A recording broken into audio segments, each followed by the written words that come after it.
Estamos ao vivo. Boa tarde, estamos aqui para mais uma entrevista hoje, quinta-feira de agosto, hoje um sol maravilhoso aqui no Rio de Janeiro, em Niterói também, e hoje está o meu entrevistado, né, é uma pessoa, para mim, super especial, né, que é o Roberto Requião, o meu eterno senador. Por que eu digo que ele é meu eterno senador? Porque eu quero falar do porquê me empolgo tanto com este político brasileiro, independente do partido que ele esteja, que ele pertença. Sabe? Porque nem sempre o político está à altura de um partido ou vice-versa. Nem sempre aquele partido está à altura de um personagem político. Isso é que eu penso, eu já estou falando aqui bem claramente, né? Mas por que eu dou uma especial atenção e tenho tanta estima pelo Roberto Requião? Olha, isso tudo começou, essa paixão, desculpe falar, senador, começa em 2008, quando havia um alvoroço assim enorme, né, no mundo inteiro, porque o planeta parecia que ia pegar fogo. Mas não era questão climática, né? Era questão de economia, porque pelo menos lá na Wall Street, né, estava havendo um reboliço total, uma bancarrota com a falência do Lehman Brothers, né? Uma instituição de 158 anos, né? E aí, outra coisa, que foi chamado também nesse momento, né? A crise do subprime, quando aquelas compras todas que foram feitas de apartamentos, de casas, ou seja, compras imobiliárias, as pessoas não tiveram mais condição de pagar. Então, aí começou a pirâmide, né, a ruir, não é isso? E aí todo mundo queria saber o que estava acontecendo, o que ia acontecer no Brasil, principalmente no Brasil, no governo Lula. Se está acontecendo lá na matriz, né? Imagina o que vai acontecer aqui, na província, na colônia, né? Como eu costumo chamar. Então, de repente, eu ouvi falar num seminário importantíssimo, internacional, que ia acontecer em Curitiba. Olha, eu não pensei duas vezes. Esse seminário estava sendo organizado pelo Roberto Requião e junto com o Beto Almeida, o jornalista que eu respeitava muito, respeito até hoje, né? Ele era jornalista de um programa chamado Brasil Nação. Então, assim, dessa cepa nacionalista da melhor qualidade. E então, o que eu fiz? Embarquei de avião, não, mas não fui de avião, fui de ônibus. Amanheci lá e já fui direto. Então, era um seminário assim de uma qualidade ímpar, com as pessoas mais fabulosas. Depois o Requião pode até falar um pouquinho sobre isso, né?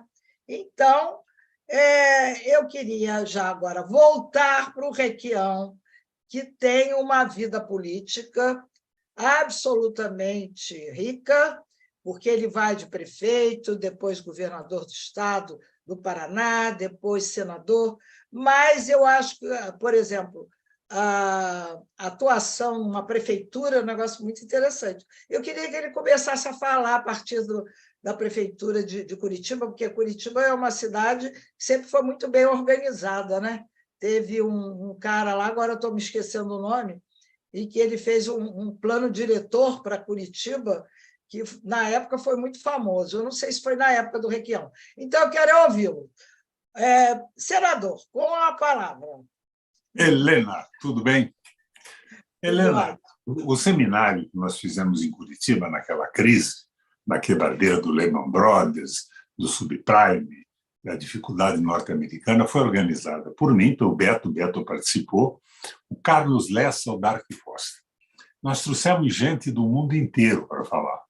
Vieram economistas da Rússia, da China, dos Estados Unidos, da França, da Inglaterra. Foi um simpósio maravilhoso para aquele momento, no sentido de a gente entender o que acontecia. E o que acontecia, desde aquela época, era o domínio do capital financeiro sobre a economia do mundo. A atividade produtiva, que explorou tanto o trabalho no capitalismo, desapareceu. O capital financeiro comandando tudo, o capital vadio, que vive de juros e desesperadamente, desde aquela época ou antes dela até hoje, tenta tomar conta de empresas públicas monopolistas, estatais, para ganhar verdadeiras fortunas, praticamente sem investir, sem criar rigorosamente nada. Foi um seminário maravilhoso e eu lembro que você realmente esteve por aqui. Quem sou eu, Helena? Você já falou de mim aí. Eu sou um mestiço brasileiro. Eu sou descendente de índio, de negro, e sou descendente de europeu. Eu sou descendente de português, de espanhol, de inglês, de italiano. E a minha família veio do Nordeste, aqui para o sul do Brasil. Eu tenho um avô, pai da minha mãe, Requião, que é baiano, nascido em Salvador. E o pai do meu pai, que é o Wallace de Melo e Silva, nasceu em Divina Pastora, em Sergipe, que era parte de Laranjeiras, no Sergipe, lá atrás. Nós viemos para o sul. O meu bisavô, chamava-se Justiniano de Melo e Silva, fundou o primeiro partido socialista do Brasil, no dia seguinte da proclamação da República. Então, eu sou filho e neto de militantes políticos, de pessoas que achavam que a transformação da sociedade para favorecer as pessoas e procurar justiça social era extraordinariamente mais importante do que a busca pessoal do enriquecimento. Fui formado nesse clima. Meu pai era médico. Segunda, terça e quarta-feira ele trabalhava de graça. Ele cobrava quinta, sexta e sábado, às vezes, com o consultório aberto, porque ele achava que a medicina era uma missão. E eu entrei na política por isso, me preparei para entrar por isso. Fui candidato a prefeito de Curitiba contra o Jaime Lerner, que foi um prefeito interessantíssimo. Ele não tinha sensibilidade social, mas ele tinha uma visão urbana muito interessante. Ele construiu coisas no sentido do planejamento da organização da cidade extraordinariamente positivas. Mas como é que eu fui candidato, Helena? Quando eu resolvi ser candidato, eu estava terminando o meu curso de Direito e Jornalismo. Estudei jornalismo na Faculdade Católica, Direito na Federal. E eu me matriculei na Fundação Getúlio Vargas, num curso de Planejamento Urbano, para me preparar para futuramente poder disputar uma prefeitura de Curitiba. Quando eu terminei o curso, eu pus uma mochila nas costas e fui viajar pelo mundo para conhecer as cidades bem administradas. Eu fui para a Inglaterra conhecer as New Towns, as novas cidades posteriores à guerra. Eu fui conhecer a primeira cidade linear do mundo, a cidade de Sória, na Espanha. Conheci Bolonha e Ferrara, que tinham administrações participativas muito interessantes. Roma tinha uma administração, à época, famosa no mundo inteiro. E cidades bem administradas na própria União Soviética. Eu me preparei para ser prefeito, me candidatei e consegui ganhar uma eleição aqui do Jaime Lerner, que era o ídolo da direita brasileira. Então, comecei a minha vida como prefeito e fiz uma prefeitura extremamente popular, voltada para as pessoas, para o emprego, para a saúde, para a educação, e com programas populares bem claros, incorporando a população inteira, porque o Jaime tinha embelezado o centro da cidade. Não foi mal isso, foi bacana, mas a periferia estava abandonada, as pessoas não eram levadas em consideração. E eu joguei isso tudo para frente. Foi um sucesso tão grande que a Folha de São Paulo, tem aquele Datafolha, me colocou como o prefeito mais popular do Brasil. E essa perspectiva me possibilitou a condição de ser candidato a governador e ganhar a eleição aqui no Paraná. Fui governador por 3 vezes, fui senador por 2 vezes, e no Senado eu fui presidente, co-presidente do Parlamento Europeu Latino-Americano lá em Bruxelas. Daí entendi toda essa discussão sobre o liberalismo econômico que está desgraçando o mundo, essas políticas abertas que marginalizam e não consideram o povo, essas loucuras todas que são feitas. E, desta forma, a minha formação política se constituiu. Eu faço política com o desejo de contribuir com a mudança da vida do mundo e das pessoas. Quem só pensa em ganhar dinheiro, Helena, pode conseguir um enterro bonito na avenida principal de um cemitério, mas nunca deixará uma coisa positiva como os meus avós deixaram para mim, uma construção ideológica, uma visão do mundo que se assemelha muito hoje com a visão do Papa Francisco. Nós temos que superar esse domínio absoluto do capital financeiro sobre as pessoas, sobre as economias. Os países têm que pensar na sua segurança nacional e essa história da globalização está desgraçando o planeta. Mas hoje temos aí perspectivas, né? O BRICS foi uma perspectiva para sairmos do jugo da moeda norte-americana. E eu tenho uma paixão especial pelos Estados Unidos, não pelo capital americano vadio, que não produz nada e explora tudo. Mas nós estamos num caminho muito interessante nesse mundo em que vivemos hoje. Eu sou um militante político, governador 3 vezes, senador 2 vezes, presidente do Parlamento Europeu Latino-Americano, prefeito de Curitiba, deputado estadual. É a minha carreira, sempre feita com muita energia, de uma forma muito afirmativa, sem jogar dinheiro que eu não tenho em processos eleitorais e com muito sucesso. Agora tenho perdido algumas eleições. Por que eu perdi? Porque o Paraná está dominado totalmente pelo capital financeiro. A imprensa não abre espaço mais para ninguém, está a serviço do capital financeiro que manda no governo. E eu resolvi apoiar o PT. Eu era do PMDB na época, insatisfeito com o PMDB, com o Meirelles, aquela coisa toda, mas resolvi brigar contra o impeachment da Dilma, que é uma mulher séria, mas eu era crítico dos erros econômicos da Dilma no plenário do Senado. Quando eu vi aquela ponte para o futuro, escrita pelo Marcos Lisboa, que é o preceptor do Haddad, de um liberalismo totalmente estúpido, eu parti para a defesa da Dilma e a defesa do PT. E nessa última eleição, embora eu já estivesse fora do governo e nessa militância internacional há 12 anos, eu resolvi disputar a eleição para ajudar o Lula e livrar o Brasil do Bolsonaro. Entrei nesse processo sabendo que era quase impossível ganhar, mas eu queria simplesmente, com a minha participação, garantir ou ajudar a vitória do Lula e a derrota do liberalismo tolo do Guedes e do Bolsonaro, que desgraçam o Brasil até hoje. Mas parece que alguma coisa não mudou. Ganhamos a eleição, mas o liberalismo econômico continua um dos eixos do governo. Eu vejo aí a reforma tributária como uma espécie de condição de contenção de despesas perfumada, feita por um cozinheiro gourmet. Mas nós estamos na mesma política. E aqui no Paraná nós ganhamos a eleição para o Lula. Não de forma absoluta, mas garantimos um crescimento extraordinário na votação do PT.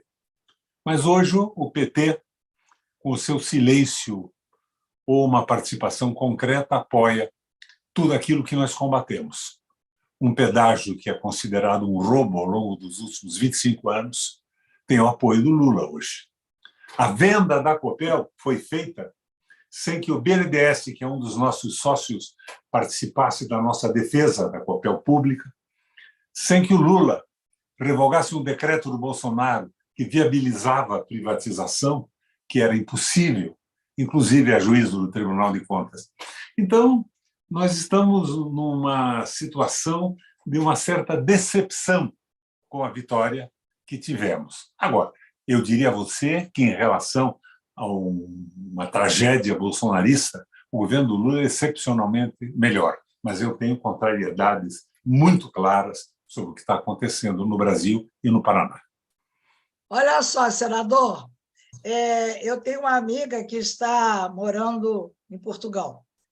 E ela fez uma série de perguntas aí, questionamentos. Então, eu vou passar esta indagação, ou essa inquietude dela para o senhor. Ela diz: o que houve com o Requião? Sumiu depois de entrar no PT. Lula e Gleisi usam essa tática há tempos. Atrai estrelas que brilham em outros partidos para depois apagá-las. Aconteceu com Luiz Alfredo Salomão, com Freixo, etc. É só lembrar, o PDT cansou de convidar o Requião e ele quase balançou. Deveria ter ido, pois o PDT é mais a cara dele ideologicamente. E aí lá ele teria um super espaço. Eu acho que ainda é tempo, ela diz, né? Então, mas ela continua depois a falar. Eu não sei se eu paro por aí, depois vejo o resto. Vamos até aí, o que o senador tem a dizer, porque depois ela até faz uma pergunta direta aí sobre um parente dela. Mas vamos lá, senador. O PDT no Paraná apoiava o Jaime Lerner, a quem eu me contrapunha pela falta de preocupação social. Eu já disse que ele fez coisas interessantes como planejador urbano e arquiteto em Curitiba, mas a preocupação social não existia. Então, eu derrotei o PDT no Paraná quando me elegi prefeito. E eu entrei nesse jogo para livrar o Brasil do Bolsonaro. O Ciro Gomes jogou muito mal a sua introdução nessa recente eleição presidencial. Com fígado, com ódio. Eu acho até interessante escutar o Ciro hoje, porque algumas coisas que ele diz são críticas pertinentes, mas não se faz política com fígado. Na minha visão, o Lula teria a possibilidade de fazer no Brasil uma mudança aristotélica. O Aristóteles deve ser um parente remoto seu, lá atrás, avô, bisavô. Pois muito bem, o que é a política aristotélica? É uma política equilibrada. O ato meio e o ato eficiente, sem arroubos pela esquerda que possam tornar um governo insustentável, nem a covardia de uma aliança pela direita, que é uma traição ao povo.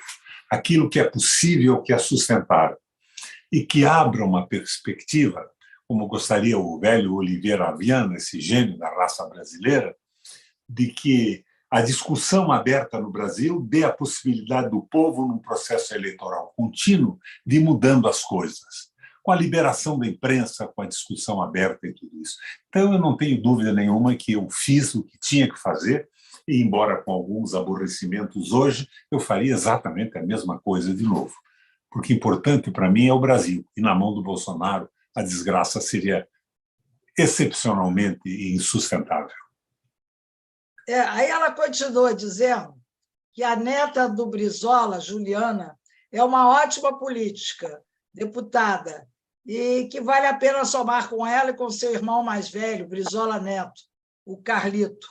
E o outro mais novo, Leonelzinho, fez esse mesmo trajeto rumo ao desaparecimento. Saiu do PDT para ficar no PT na sombra. E aí ela fala que ela é filha do Luiz Toledo Machado, um sociólogo de São Paulo, que era seu parceiro, Requião, na Frente pela Soberania. Uhum. Você se lembra dele? Recomendo a nossa amiga que mora em Portugal que faça um passeio à Ruda dos Vinhos e vá comer um bacalhau famoso ali pertinho de Lisboa. Tá bom. Mas foi a contribuição dela e o pensamento dela, né? Depois eu tenho aqui também do Milton Temer, mas daqui a pouco eu volto.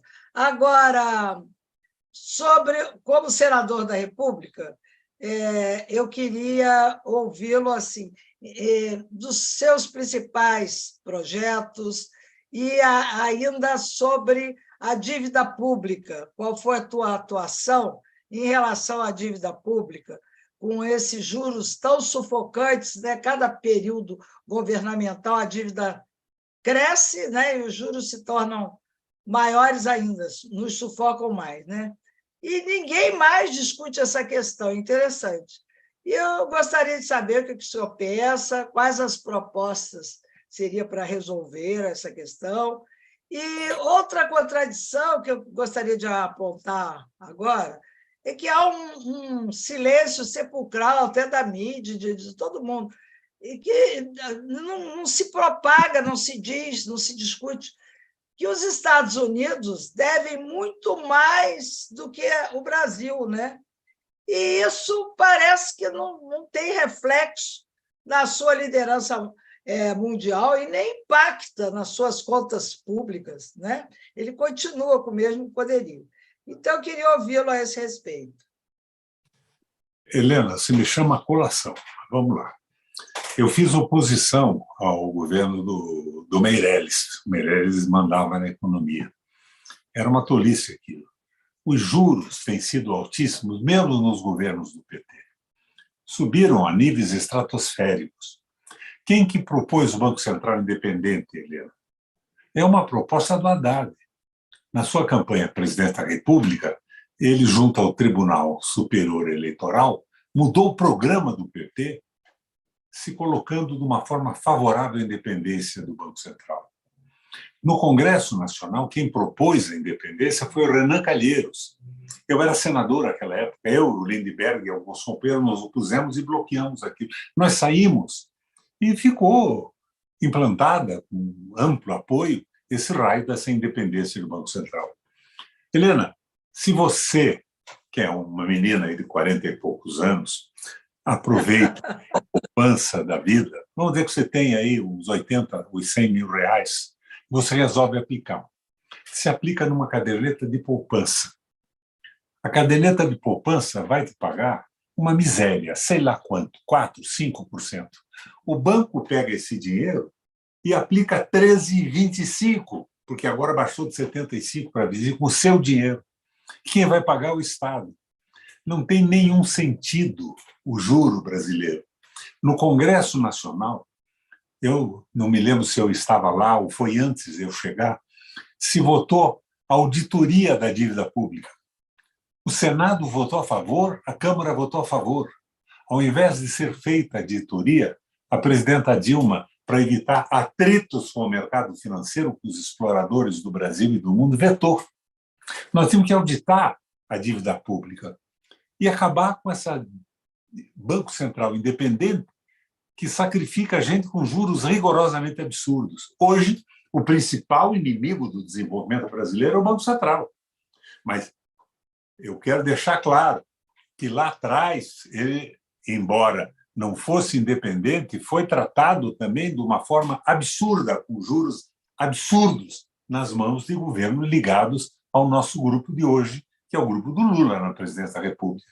Eu espero que esse pessoal tenha amadurecido, mas quando eu vejo o projeto de reforma tributária e tudo mais, eu percebo que não. O Haddad vai para a televisão e diz: não queremos dinheiro público em investimentos. Helena, o dinheiro público é fundamental para a retomada do desenvolvimento. Nos Estados Unidos, no New Deal, com o Roosevelt, foi assim.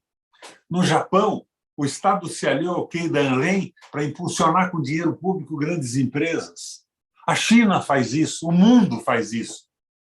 Então, esta lenda de levantar juro para corrigir o processo inflacionário é uma bobagem absoluta, mas é uma bobagem cantada em prosa e verso pelos economistas das redes de televisão, das Globos e de tudo mais. Por isso que eu desapareço da política brasileira. Estou conversando com você aqui, vamos ter uma audiência boa.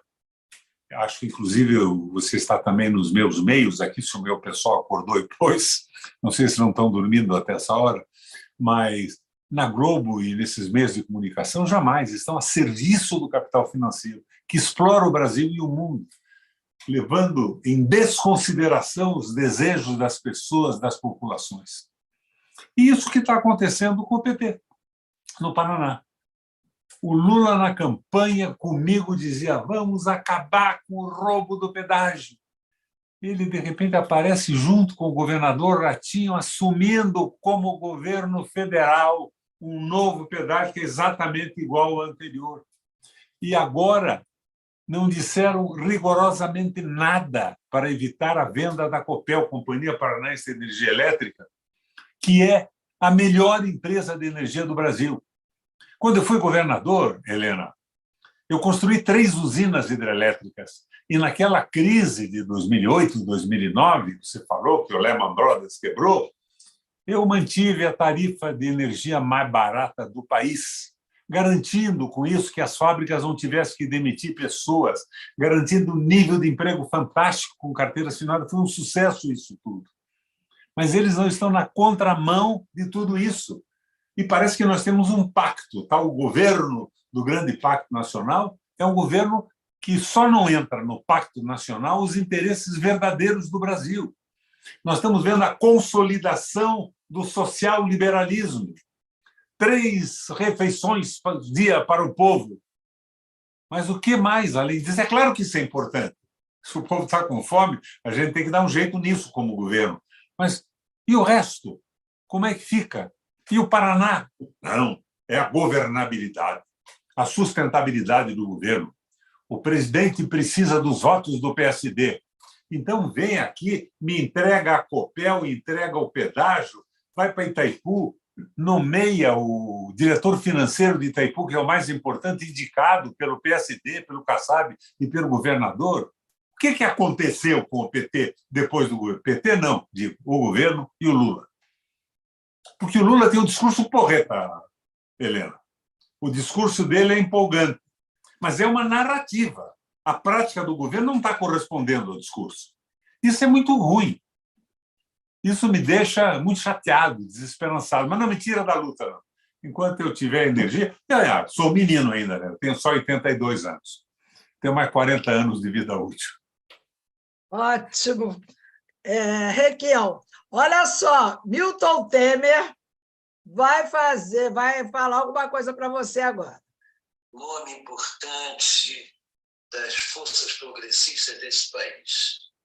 Eu não posso estar presente nessa conversa, mas gostaria de enviar uma pergunta. E essa pergunta é a seguinte: que avaliação você faz entre o que eu, pelo menos, constato entre contradição do discurso, da retórica de Lula, por vezes radical e convocatória, com a composição da sua equipe de governo e sua política de aliança, que são exatamente com os políticos que negam esta retórica. O que está por trás disso? Como é que você lê isso, se é que você concorda? Um grande abraço do seu antigo parceiro de luta no Congresso, hoje retirado, Milton Temer. Milton, tua pergunta é boa. O discurso do Lula é bom, mas é uma narrativa de manutenção da base progressista de apoio. A composição do governo é terrível. O que a Petrobras está fazendo é indesculpável. Em determinados momentos, até o PPI colocava a gasolina mais baixa do que estão vendendo. Ela continua, a Petrobras, trabalhando para os acionistas. 67% dos acionistas da Petrobras são privados e foram privatizadas as ações pelo Fernando Henrique e depois pelo Lula. 40% de 67% estão na Bolsa de Nova York. 1 litro de gasolina, tirado do nosso solo e produzido nas nossas refinarias, custa R$1. Vai numa bomba, você paga... Enchi o tanque agora há pouco do meu Jeep aqui, paguei R$ 5,89. Não tem cabimento, Temer. A narrativa é uma, a prática é outra. O tal do ministro das Minas, ele é um delegado de polícia de Minas Gerais, defendendo a privatização da Eletrobras. O comportamento do governo agora em relação à privatização da Copel, a melhor empresa energética do Brasil. Uma maravilha de empresa nossa, está sendo privatizada amanhã, depois da manhã. Não tem cabimento algum. E o governo quieto, não há um pio do Lula. Há uma complacência silenciosa e um apoio à privatização. É o tal do liberalismo social.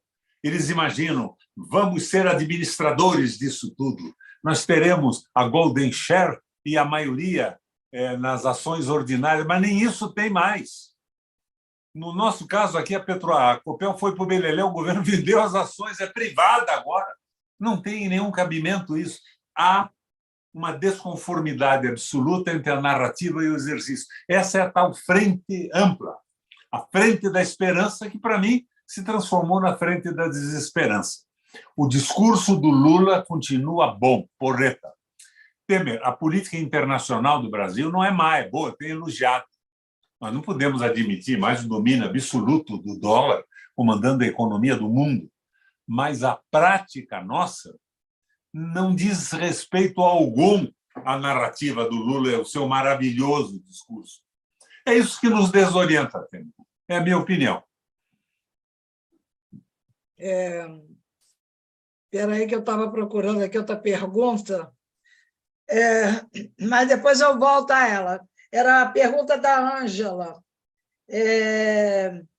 Ela quer saber o seguinte: se você, o senador, não apoiou o Ciro Gomes por divergir do projeto explicitado no livro, que ele tem um livro que ele explicita o projeto dele, o Projeto Brasil, ou porque, como os petistas propagandearam, acha que o Ciro seja um louco? A pergunta está muito mal elaborada. É uma pergunta safada, Helena. Eu não apoiei o Ciro Gomes porque ele não ia ganhar eleição alguma. E eu, ao invés de ajudar o Lula a derrotar o Bolsonaro e depositar minha esperança no que ele podia fazer, estaria colaborando para a manutenção do Guedes, do liberalismo econômico e do Ciro no Brasil. Nem mais nem menos do que isso. Não tem nada de livro, nem coisa alguma. O Ciro faz afirmações corretas na crítica, mas que, na prática, são inviabilizáveis. E ele se colocou muito no desaforo contra o Lula. Construiu mal a campanha. Mas eu acho que hoje presta uma boa colaboração na crítica. Algumas críticas que ele faz são pertinentes, embora não tenham muita adequação às possibilidades reais, aristotélicas. Como eu disse, ato meio, ato eficiente, sem a temeridade que leva à derrota e sem a covardia que leva à rendição ao capital financeiro. Eu acho importante a participação do Ciro. Até estou seguindo o Ciro na internet agora. Já seguia. Então, o Ciro também pode ser protagonista ainda, né, em algum momento. Claro que pode e deve ser protagonista. E deve, né? Mas é interessantíssima. Agora, olha só, uma pergunta do Marcos Arruda, do Instituto Pax e Rede Jubileu Sul. A pergunta, Raquel, é o seguinte: você é um dos raros políticos que tem analisado a importância do governo federal enfrentar o sobreendividamento público de forma radical. A história do endividamento público do Brasil é cheia de irregularidades e tem uma parcela claramente ilegal, como mostrou a CPI da dívida em 2010, que apontou graves indícios de ilegalidade e ilegitimidade. O Ministério Público Federal ficou de apurá-las. Você acha possível o governo Lula ter a coragem de confrontar esse problema? Espera aí, acho que tem mais coisas. Confrontar o problema desse sobreendividamento público através de uma auditoria? Que argumentos faltam para que o atual governo se convença de que a racionalidade econômica aponta para a auditoria como única solução para capitalizar o governo e viabilizar o pagamento da dívida histórica para com o povo brasileiro? Dois exemplos que deram certo: o do governo Vargas, em 1931, e o governo Rafael Correa, do Equador, em 2008. O Congresso já votou a auditoria da dívida pública e a Dilma Rousseff vetou o projeto. Quando o governo faz essa reforma fiscal, esse negócio todo, ele está consagrando a sacralidade da dívida pública. Não tem cabimento isso. É um acordão que levou à composição do governo de hoje. Não tem esperança nenhuma que o governo Lula faça isso, mas podia ter alguns avanços, pelo menos abrir a discussão sobre isso. Eu, por exemplo, estou discutindo isso, estou totalmente marginalizado dessa discussão. Na campanha eleitoral era uma maravilha. O Lula me elogiava nos debates nacionais. O Requião é uma verdadeira conquista do PT, as suas posições nacionalistas e tal. Eu fui totalmente esquecido. E algum idiota pergunta: quem quer um cargo? Para que eu quero cargo no governo? Eu quero a mudança das estruturas do Brasil. Eu quero participar desse debate. Mas isso não tem sido possível. E o PT está com a voz calada. Aqui na questão da Copel, o PT, o presidente do PT aqui, tem feito o que pode, mas os nossos deputados federais não abrem a boca. Não cobram do Lula a revogação do decreto do Bolsonaro que legalizou a ilegalidade da venda. Por quê? Pela governabilidade. Então, o que acontece é o seguinte: vamos deixar o Paraná se arrebentar na mão de um grupo de pilantras para que o Lula possa garantir uma eleição ou outra de uma bobagem qualquer no Congresso Nacional? Não vejo isso com clareza. O Lula está sem projeto nacional. Ele tinha que ir para a televisão e dizer o que quer do Brasil, o que espera. Essa narrativa bacana e popular, o povo tem que comer 3 vezes por dia, é claro que nós não vamos nos contrariar. Mas um bom senhor de escravos alimentava bem os seus escravos para que não morressem e pudessem trabalhar. Quero perspectiva de crescimento econômico, de processo civilizatório. E nós não vamos, de forma alguma, mudar o Brasil sem a Petrobras na mão do Estado, sem a Eletrobras na mão do Estado, sem o Banco Central vinculado a um projeto nacional de desenvolvimento. Isso tudo passa a ser uma narrativa malandra e eleitoral. Por que eu não posso dizer isso? Então, o Requião quer bater no PT agora.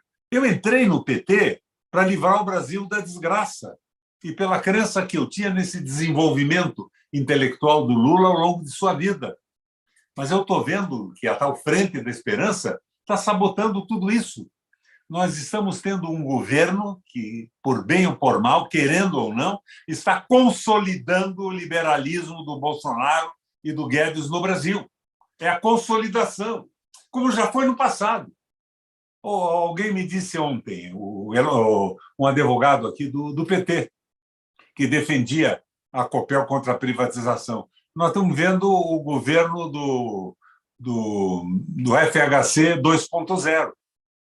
O FHC tinha privatizado 54 empresas. Daí eu descobri aqui no Paraná CC5, lembra? Contas de brasileiros, de não residentes no Brasil, e denunciamos aquilo. Não aconteceu nada. Nós não fizemos, no governo do Lula, a revisão de uma privatização escandalosa daquela. Agora, não vou dizer que 54 privatizações foram absurdas. Tinha algumas estruturas privadas que não deviam nunca ter existido. Mas as empresas estratégicas, a pesquisa para prender os ladrões foi interrompida. O delegado Castilho foi para os Estados Unidos procurar o destino do dinheiro, trouxeram de volta para ele não poder trabalhar. Um delegado federal que hoje está aqui no Paraná. Minha gente, esse acordão, para mim, é extremamente impalatável. Impalatável esse acordão. Olha, vamos gravar essa frase aí do Requião, que ela é extremamente importante. Eu tenho uma outra pergunta aqui, do Heitor Silva, para o Requião. O senhor é do Paraná, sede da Itaipu Binacional. Como o senhor vê a importância dessa empresa para o Brasil, para o país, e a privatização do setor elétrico? É o que a gente está discutindo, só que ele fez essa pergunta. Pode acrescentar mais alguma coisa, Requião? Itaipu é uma maravilha, mas Itaipu devia estar colaborando para baixar o custo da energia no Brasil. Mas com a Eletrobras privada não adianta nada. A Itaipu baixa o custo da energia e a Eletrobras cobra do consumidor o que ela quer. E ela trabalha também com um preço alto em função da necessidade que o Paraguai tem de Itaipu, que é a única fonte verdadeira de renda que o Estado do Paraguai tem. Então, ela tem um lucro fantástico. Itaipu pagou todas as dívidas da sua construção. Então, hoje, ela produz energia num preço razoabilíssimo e está cobrando bem mais caro do que esse preço. Então, está tendo um lucro respeitável, porque o Paraguai precisa desse dinheiro. Está sendo administrada por um conselho de administração que participa com os ministros do governo Lula. E distribuindo aqui tratores para municípios. Não, a Itaipu vai defender o meio ambiente, então ela dá um trator para o município, dá um equipamento para um outro, fazendo aquela política rasteira eleitoral no momento do PT, que era feita pelos outros partidos que comandaram o Brasil. Mas a energia é um insumo indispensável em toda a economia. É fundamental para a indústria, é fundamental para o comércio e é fundamental para a melhoria do padrão de vida das pessoas. O Roosevelt, no New Deal, dizia isso. A energia é o consumo fundamental para o crescimento e o desenvolvimento econômico, ela não pode ser privada. Se ela for tomada por um grupo econômico de fundos, eles tentarão, com essa política de lucro a curto prazo, levantar as tarifas mais altas que puderem e ganhar somas incríveis. Isso não tem o menor cabimento. A França tentou uma privatização. Há meses atrás, estatizou tudo de novo, porque o país quebrava dessa forma. A mesma coisa aconteceu na Alemanha. E Londres e Paris estão reestatizando o sistema de água e esgoto. E nós estamos repetindo o erro para que alguns malandros ganhem fortunas e financiem o processo eleitoral para eleger políticos picaretas. É horrível isso, Helena, mas é o que está acontecendo. E o PT está nessa. PT não, perdoa. O governo do Lula está nessa. Está aqui a Copel, não ouvi uma palavra do Mercadante no BNDES, que é um dos principais sócios da nossa empresa, contra a privatização. Pelo contrário, o BNDES se recusou a participar da nossa luta em defesa da empresa. Diz que ele era um banco, que ele não perdia nem um tostão com a privatização, que as ações continuavam na mão dele. Disseram isso aos nossos companheiros que foram visitá-los pedir apoio. Então, não é possível. O Haddad e o Alexandre Silveira anteciparam a outorga de 2 usinas hidrelétricas. Tinha uma, o que obriga a Copel a ter um despêndio de dinheiro e leva à privatização nesse momento. Então, nós estamos vendo a sorrelfa, o governo apoiando essa patifaria. E o pessoal diz, que eu está falando mal do Lula? Não, estou defendendo o Paraná e o Brasil. As pessoas precisam saber o que está acontecendo. Claro! Por que você denuncia? Eu espero que a denúncia acorde o governo. Faça o Lula entender que ele está errado. Os erros estão sendo repetidos. Os mesmos erros de ontem levarão ao mesmo fracasso que nós tivemos no passado. Nós vamos entregar o governo para a extrema-direita numa próxima eleição, pelo fracasso absoluto da repetição de medidas erradas. Olha, eu quero até frisar, voltar um pouquinho o que o senhor falou anteriormente, quer dizer, no governo da Dilma, ela não quis fazer essa... o conchavo foi feito e a dívida pública não foi examinada como deveria, não foi votada. Ela não fez auditoria. Não quis mexer nesse vespeiro. Então, quando é vespeiro... Não quis, ela não fez, ela vetou o projeto. Ela vetou. Então, olha, isso é uma coisa assim que a gente já sabia desde a época, mas que todo mundo depois esquece, né? Essa amnésia que está sempre acompanhando, né, a política, passa de uma gestão a outra e aí a gente esquece o que aconteceu lá atrás. Por que será essa amnésia? É proposital, claro, né? Não tenho dúvida. Mas por que as pessoas não insistem em falar um pouco do passado e mostrar essas incoerências, essas divergências? Porque isso é fundamental, né? Claro que é fundamental. As pessoas não falam mais porque elas não têm informação. A imprensa não informa, muito pouca gente soube dessas coisas lá atrás e sabe agora. É o esforço que eu estou fazendo uma crítica construtiva, meio desaforada, que é um problema de personalidade, de caráter. Tenho dificuldade de silenciar diante desses absurdos. Mas é o que eu faço. O que o Requião quer? O Requião foi deixado fora do governo, ele não tem um cargo. Para que eu quero cargo no governo, Helena? Eu fui presidente e co-presidente da Eurolat, fui governador 3 vezes, senador 2 vezes, prefeito da capital, deputado estadual, tudo por eleição, nunca por favor de ninguém. Agora, o senhor falou da Eurolat, eu gostaria que fizesse uma síntese do seu trabalho durante esse período e tudo o que aconteceu, a importância disso. E depois eu queria até fazer uma proposta antes de terminar o programa, porque a gente daqui a pouco já vai para os finalmente. Mas ainda temos um tempinho para falar da Eurolat. Ao invés de te responder, eu vou te contar uma história. Eu marquei uma assembleia da Eurolat na Itália, ia ser em Roma, no Senado, mas estava aquela coisa confusa com o Berlusconi, condenação e tudo isso, e nós fizemos em Versalhes. No Versalhes, ó! Palácio Vecchio. Maravilha, hein? Palácio Vecchio. Eu presidi a reunião.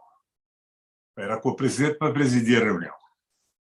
E, de repente, o cara, eu não lembro o nome dele, era primeiro-ministro da Itália, faz um discurso violento e diz: imaginem a Rússia e a China entrando agora na Venezuela.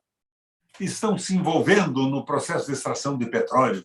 A Venezuela é nossa, a América Latina é nossa. Não podemos deixar chineses e russos se envolverem nisso. Eu pedi uma parte e perguntei se ele me concedia a cidadania italiana para me ser dono também um pouco da América Latina. Talvez dono um pouco do Brasil. Foi uma esculhambação generalizada, os venezuelanos se levantaram. Eles tratam isso tudo como uma possibilidade de resolver os seus problemas econômicos originários do fracasso do liberalismo que eles praticam nos seus países, com as riquezas da América Latina. Então é isso. Esse parlamento era uma maneira de estabelecer ligações. Claro que tinha gente muito boa, gente bem intencionada, como tem em toda parte, mas os canalhas estavam lá. Eles queriam tomar conta dos minérios, da água, das terras raras e, fundamentalmente, das empresas públicas monopolistas.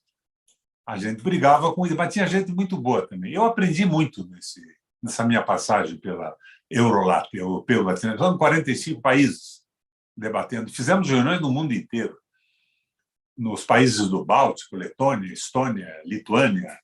Eu conheci aquilo tudo lá, fazendo assembleias nesses países.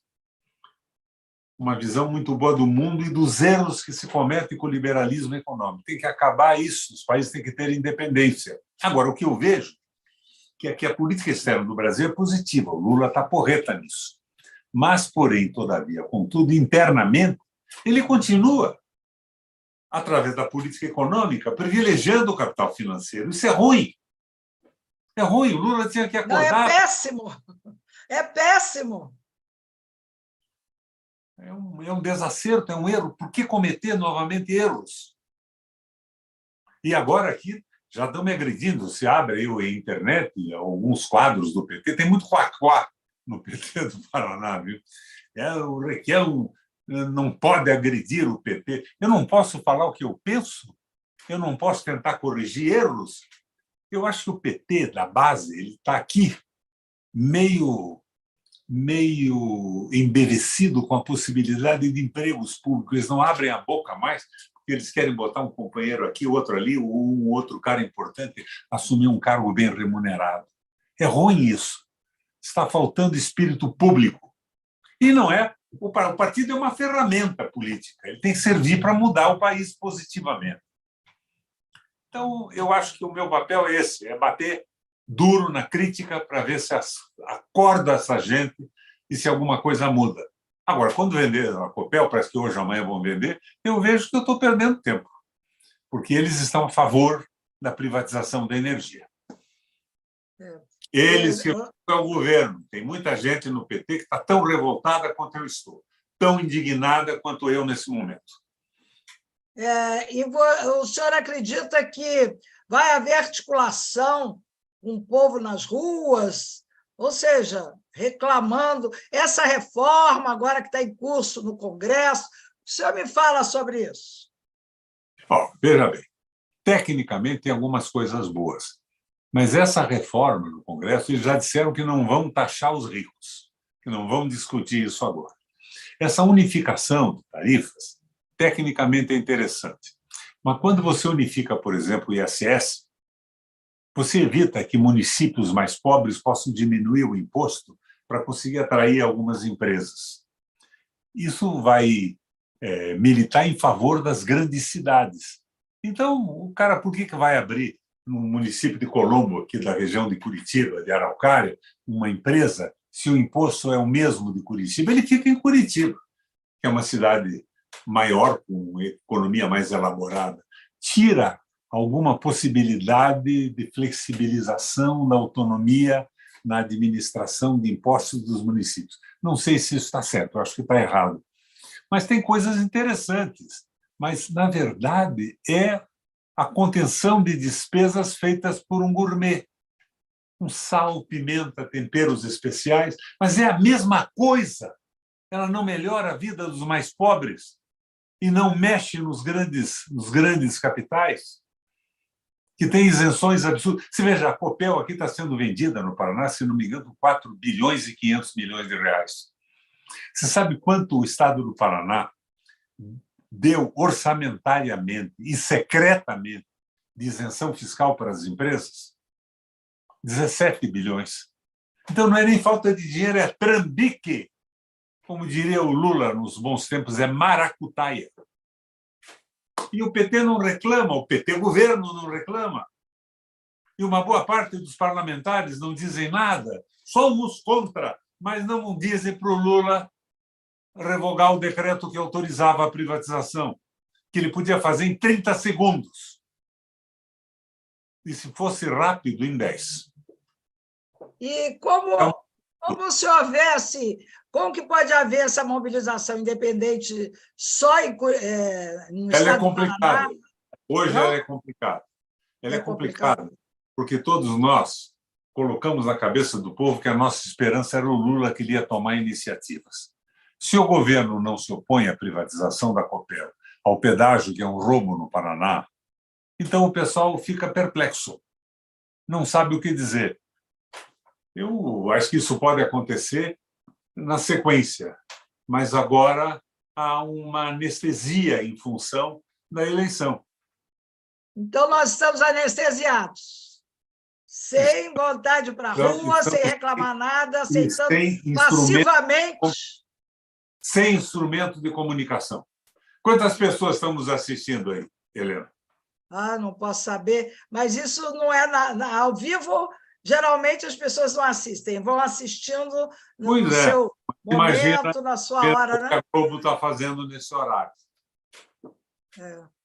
Agora, senador, o que o senhor acha da gente fazer aí, tentar, através de deputados federais, etc., que tenham uma compreensão maior, uma união, uma intenção de uma mudança maior nesse país, etc., a gente promover um debate a nível internacional, de repente, tendo como sede o Rio de Janeiro, de repente também Curitiba, ou São Paulo também, e passando de um lugar para outro. E que a gente pudesse... o tema seria essa questão da soberania. E eu sei que aí, no Paraná, esse tema é um tema muito importante, as pessoas têm muito interesse em discutir e abordar sobre diversas formas e agitar no que for possível. Helena, eu e o Patrus Ananias constituímos na Câmara e no Senado a Frente Defesa da Soberania Nacional. Eu fui o primeiro presidente. Quando eu saí do Senado, eu fui eleito presidente de honra, mas nunca mais ela se mobilizou. Nós temos a internet, como nós estamos fazendo agora, podemos fazer isso. No mais, tudo demanda de recursos para viagens, hospedagem, auditórios. Eu não tenho nenhum recurso hoje. Eu continuo sendo o ex-governador do Paraná, que mora numa casa onde eu estou conversando com vocês aqui, que eu comprei do BNH há 44 anos, nunca me incomodei com propriedade e com dinheiro, e eu tenho uma aposentadoria do INSS de R$ 3.372 por mês. Então, eu participo de qualquer debate pela internet, eu não tenho condição nem de me deslocar para a atividade política. Eu não tenho partido, não tenho financiamento, no PT eu sou um estranho no ninho, mas continuo fazendo a crítica e esperando que as pessoas acordem. Olha, mas é muito importante a gente saber que tem alguém disposto ainda a continuar essa luta. Pode ser luta em glória, não importa, mas a gente não pode entregar os pontos. Concorda comigo? Claro, nunca entregar os pontos. Ainda mais um garoto como eu, de 82 anos, que ainda tenho mais 40 de vida útil. Pois é, então, olha, vamos ver. Eu vou chamar, aliás, aquele dia que nós conversamos, depois eu telefonei para o Beto Almeida. Ele está até no Rio de Janeiro, fazendo uma pesquisa sobre os CIEPs. Não sei se podia divulgar, mas eu já estou divulgando, mas que eu acho importante, porque os CIEPs, eu acho que na época representaram a tomada de poder da questão educacional no Brasil, né? Estava sempre sendo relegada, e o Brizola veio, saiu lá do Sul e veio e disse, não, vamos mostrar que a gente pode ter uma educação de qualidade, e foi de qualidade, realmente. Então, isso também ficou esquecido, então as coisas têm que retomar, têm que retornar ao seu ponto inicial, se elas pararam e pararam mal em algum momento, no tempo e no espaço. Então, eu acho que a gente está aí para isso, né? Para mobilizar e por menos expressão que nós tenhamos, né? Com esses canais, com essa forma agora de fazer, de divulgar e de debater os assuntos, mas a gente continua vivo, né? E vai melhorando, vai azeitando, né? Eu costumo dizer, a gente vai azeitando a máquina, não é o senador. Então... Exatamente isso. Nós estamos vendo, encerrando praticamente a nossa conversa, nós temos uma narrativa progressista e uma realidade que nada tem a ver com ela. Eu vi um número de deputados, somos contra a privatização da Copel. Nenhum foi conversar com o Lula para revogar o decreto. Nenhum esteve no decreto do Bolsonaro que legalizava a ilegalidade. Então, nós estamos vendo uma narrativa, uma conversa mole, mas muito pouca mudança no Brasil. Agora, eu vejo, por exemplo, o Haddad. Eu acho que o Haddad está fazendo uma política parecida com aquela do Marcos Lisboa, que escreveu A Ponte para o Futuro, e que era o presidente do Instituto INSPER, onde ele lecionava em São Paulo. Mas é um cara sério, Helena. O Haddad é incapaz de usar dinheiro público para comprar um hambúrguer numa barraca, mas ele acredita no liberalismo econômico e não acredita mais no desenvolvimentismo. Eu acho que está tudo errado, erros absolutos. Agora, não dão espaço para a gente poder influenciar, discutir e opinar. O governo agora é o governo da direita e de alguns petistas adeptos do liberalismo dito social. Vamos dar de comer 3 vezes para o povo um dia. Ora, por enquanto, vamos deixar os ricos como ricos, as grandes empresas sem pagar imposto e o país andando puxado pela narrativa porreta do Lula. Eu não sei se eu termino essa entrevista rindo ou chorando, né? Mas não posso também aqui ficar chorando. Então, eu acho que a gente tem que ainda ter coragem para ver o que sabe. E essa coragem que o senhor tem também nos inspira. O que tem que ser dito, deve ser dito e sempre, não é mesmo? Não importa que as pessoas digam, está contra. Não, a gente não está contra uma pessoa, a gente está a favor de ideias. E se essas pessoas estão impedindo que essas ideias ganhem expressão, então a gente tem que dizer isso. Essas ideias não estão tendo espaço. E deve haver esse espaço, tem que cobrar esse espaço. Somos heréticos na visão deles. Mas eu lembro do Ortega y Gasset, que dizia também Cristo foi herege.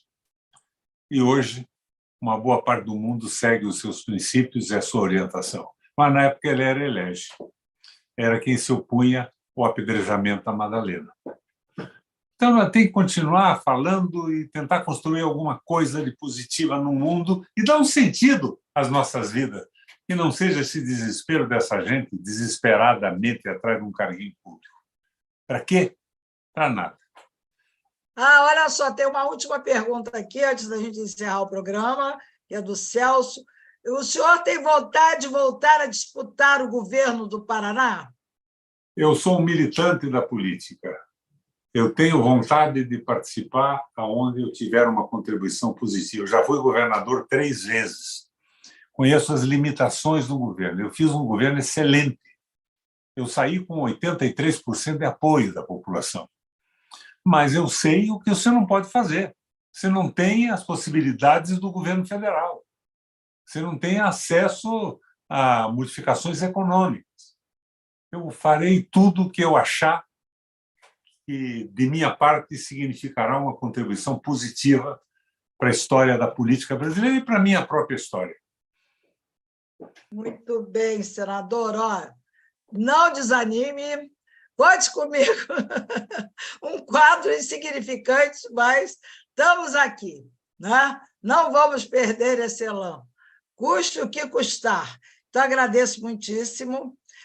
Eu queria que as pessoas entrassem no nosso site para ver. Eu fiz uma... isso foi quando a Taba foi criada, né?